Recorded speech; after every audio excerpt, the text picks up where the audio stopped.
And we're back. Hit me, Mike. I suggest everyone go to netsdaily.com. There is a fantastic story on the site which is cataloging. Here's the headline: happening now? ?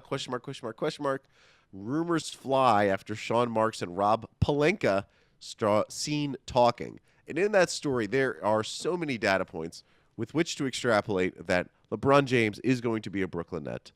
It's something that we broke here first on this show, and we are continuing to break as we are on 24/7 LeBron Watch here officially at the Glue Guys newsroom. Here's what you need to know. I'm quoting from a website called israelhayom.com. Your homepage. That is where I get all my cooking advice. That's just latkes and kugel. Yum. Little Google. I'm reading directly from israelhayom.com. Lakers star LeBron James, the second highest scorer in NBA history. I love that, like, that is the descriptor. He is the second highest scorer in NBA history, but, like, I don't know if we need the comma, this is also what this guy is. I think you just start Lakers star LeBron James or NBA superstar LeBron James was documented on social media overnight Sunday at a religious event in New York where he received a personal blessing from Rabbi Yeshayahu Yosef Pinto, a well-known Kabbalist. It goes on to say that LeBron was there at the son of businessman Jay Schottenstein, who owns American Eagle. It was his son's wedding. And at the wedding, James met Pinto, who reportedly counseled him back in 2010 while James was still playing for the Miami Heat. Last line of the story is the real kicker. It said 7 years ago, Pinto was convicted on charges of bribery and interfering with justice and was sentenced to a year in prison. But our guy, Rabbi Pinto's out talking LeBron James. And have you seen the video, Brian? It is a hilarious video. I really do recommend everyone check it out. It is, people, and we'll just say it's a foregone conclusion that LeBron's coming to the Nets based on this. There's a lot of times where athletes, and to a lesser extent, just everymen like you and I, they talk about moving to New York, making connections and stuff like that, and really you end up, just living between your apartment and the bodega, and you're playing a lot of Xbox. Okay, that's what a lot of people do. They're not making the connections. LeBron is seeming to be. He has sharpened his elbows, and he is hobnobbing already. He is like to the highest effect. I mean, there's not many people in the world that can go right to the belly of the beast like LeBron can. He's getting the most out of it. When you go to Brooklyn Nets games, there are a certain type of people, my people, who tend to go to a lot of those games. There are a lot of Orthodox Jews that seem to have tickets very close to the court. This is a calculated decision Mike, did you by just LeBron. Throw yourself in with the Orthodox Jews? People are going to get the wrong impression They're my about people. that. Okay. They're my. Is that how it works? Look, Jew. hey, I'm here. Teach me. I don't know. Yeah, don't. Oh, I don't know. Don't Christian-splain to me, goy. Fair. You know what a goy is? I do. Come on. It's a Mishagasa. I already know. It's a shanda, Brian. It's a shanda.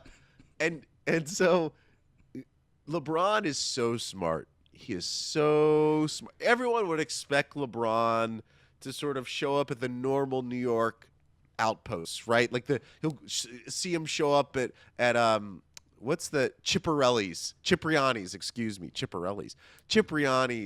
in Midtown, or he'll go to like Del Frisco Steakhouse. I'm just thinking of everything they advertised STK. on a taxi cab. Yeah.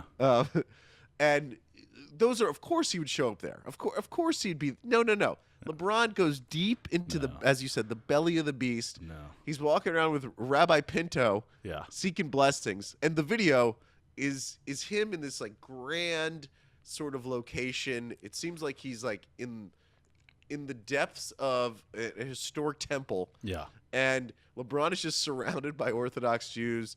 And LeBron is seeming to really like take in counsel. I mean, he's literally, he seems not only taking care, he's like being sort of held hostage by that Rebbe. That's what it looks like. The guy's got he's clommed onto his hand.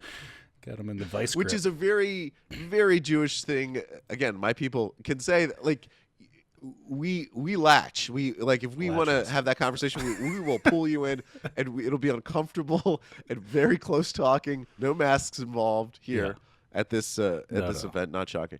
Let me just put down some data points for you. Please. And a lot of this was in the Nets Daily article, and we appreciate Nets Daily for the continuing coverage of LeBron Watch 2022.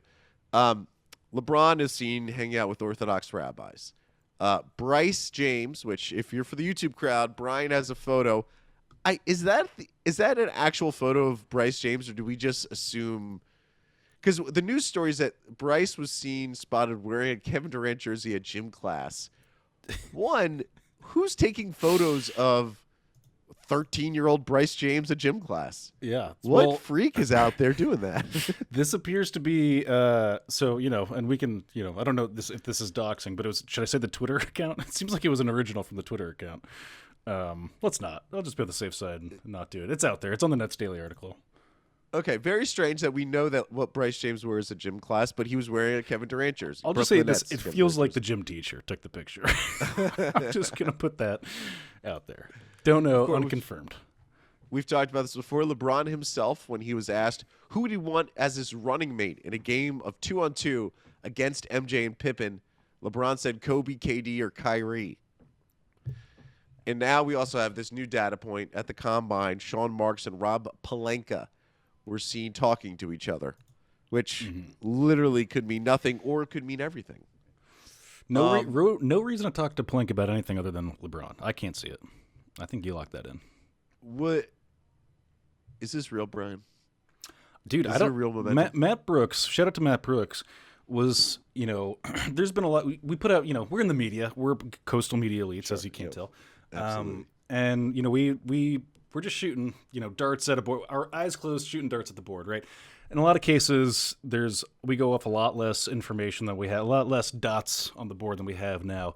Matt Brooks, to his credit, was like, "Yo, guys, do people seriously out there not think that this is a real thing? There's just too many points of contact to think that not to say that it's for sure going to happen or not, but the conversation is certainly afoot. Like, it's certainly afoot." We did a special YouTube only thing. So during our last episode, it came out that LeBron said he wanted to play 2-on-2 against Pippen and Jordan, and he would want Kobe, KD, or Kyrie as his running mate. So then we did a special YouTube thing. And obviously not everyone watches our YouTube, though, but everyone should be subscribing to the Glue Guys on YouTube. Smash plus it. 1,000 subscribes. Hammerjack. Come down with force on that. I've been watching a lot of spray paint art on YouTube. There's like this great German spray painter. Whoa. He does a lot of celestial beings artscapes. All right. My son and I watch it before bed so he can fall asleep. Awesome. It's kind of what we watch that in Bob Ross. We watch a lot of Bob Ross. Sounds incredibly relaxing, Mike. Look at you. It is incredibly nice. So, smash the subscribe. Mm-hmm. Just go through the data points again. Not the ones I just said, but other ones. Let's go back like 5 years. Okay. Famously, Kevin Durant and LeBron James trained for an entire summer together. Mm. These guys used to be incredibly close. Kyrie comes out this summer. I don't know if it was on the Etceteras podcast or if it was on his Twitch stream, which is so funny that I have to say that. But he basically said, I was the reason why LeBron thing didn't work out in Cleveland. I screwed up. I was too immature. It was a deeply out of character mea culpa, for your boy Kyrie Irving. Very unusual for Kyrie to do that. Yes. An odd thing to say. A little odd, right? Why would you say that? Why would it come out of nowhere and just kind of say that? Why would you apologize? You don't have to apologize. You guys won a championship, long gone, but he decided to apologize. I've said this before. LeBron is completely strategic in every move that he makes. Most of the time, the move that he's making is bent around what's going to help me win a championship. I mean, how could you not be? I mean, you got Rabbi Pinto in your ear. He is connected. Like, everything is strategy, macro strategy. I cannot wait to see convicted felon Rabbi Pinto on the sidelines at Brooklyn Nets games next to Mr. Whammy doing the whammy. doing Kabbalist blessings to convince the free throws not to go in. Honest question: is it poor form of me to do the pronunciation Rebbe?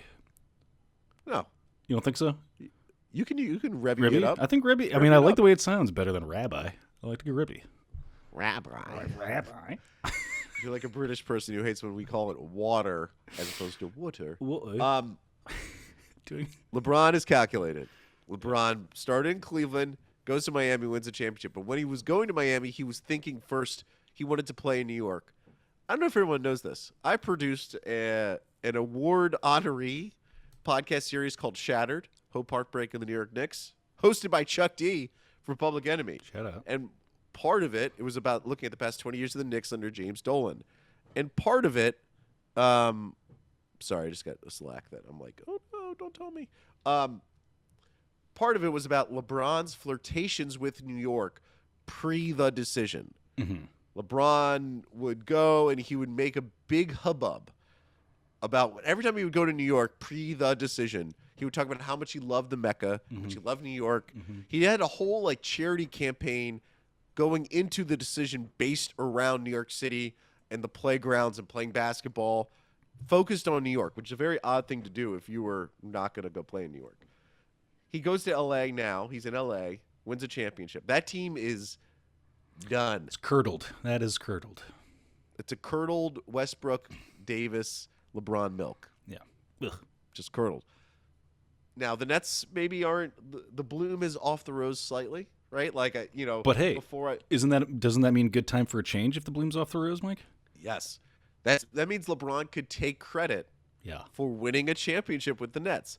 I know this is all silly and like, yeah, it probably won't happen. It would be crazy if not that the Nets would trade for LeBron. It would be crazy that the Lakers would trade LeBron. But another data point that we have, Bill Plaschke of the LA Times was on, I think, Colin Cowherd's show or something, and said, I heard that Phil Jackson wants to get rid of LeBron. So the other part it's not impossible to believe. Well, and also, how many times do you need to see it to know that, like, if a player wants to get traded to a certain team, it's a pretty good of a certain quality. It's a pretty good chance it's going to happen. Yeah. So, and particularly LeBron. If LeBron says, I want to play for the Brooklyn Nets, now we have no indication of that. And I will tell you when we will get indication of that is like right after the last game of the finals, Shams will tweet out, or Woj, I'm hearing that LeBron James wants to go to the Brooklyn Nets and a deal is in place to send Ben Simmons to LA. Because that's the trade. Can I tell you how easy it is for the Nets to trade for LeBron? I mean, that's why it makes the other part of it is the economics are breezy, very breezy. Like, and if you're Clutch, so Clutch obviously represents LeBron, Ben Simmons, and Anthony Davis. It's pretty easy for Clutch to be like, hey Ben, this is going to be best for you to just get out of New York, get away from the East Coast, go to the West Coast, Vitamin close D to home in Australia. Vitamin D is good for you. Vitamin D, get out there. You seem to want to be all about the fashion, all about the celebrity life. You go to LA, you and Anthony Davis are running mates with the Lakers. LeBron finishes his career in Brooklyn, and it's KD, Kyrie, and LeBron storming the East. And from a basketball fit, LeBron could really help the team, don't you think? I mean, I think it could help the team. I prefer. Is he better than Jeff Green? I prefer the dynamic of LeBron in that role versus Ben Simmons for a variety of reasons. I think I do too. Yeah. Can I tell you, the trade is, you could do any machinations of the trade, but like Ben Simmons and Cam Thomas, Daron Sharp, and Kessler Edwards gets you LeBron. Like, if you put Ben Simmons and LeBron in the trade, getting the salaries to then get to the point where it works is very easy. Yeah.